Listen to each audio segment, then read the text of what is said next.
ہرے اور پیلے رنگ کے حسین امتزاج سے سجا یہ خوبصورت پھل اسٹار ہے جو سعدکآباد میں پہلی بار کاشت کیا گیا ہے۔ 3 سال اس کے پودوں پر محنت کی گئی، جس کے بعد درخت سے پھل ملنا شروع ہو گئے۔ بغاتا یہاں یہ پھل لگا ہوا ہے اسٹار فروٹ کا۔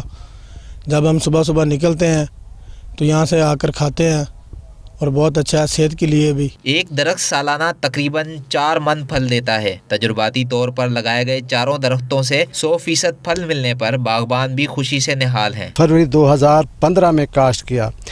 اس کی پیداوار، اس کے پھول اگست میں لگنا شروع ہو جاتا ہے، ستمبر میں اس کی فروٹ سیٹنگ ہوتی ہے، اکتوبر میں یہ پیداوار دینا شروع کر دیتا ہے۔ اسٹار فروٹ خوش ذائقہ ہوتا ہے۔ خوبصورت پھل کا اچار اور جیم بھی بنتا ہے۔ اسے سلاد میں بھی استعمال کیا جاتا ہے۔ طبی ماہرین کہتے ہیں کہ اس پھل کو شوگر کے مریض بھی کھا سکتے ہیں۔ غذائیت سے مالا مال اسٹار فروٹ نہ صرف صحت کے لیے مفید ہے بلکہ کسان کے لیے منافع کا باعث بھی ہے۔ شہزاد گل حسن، ڈان نیوز، سعدکآباد۔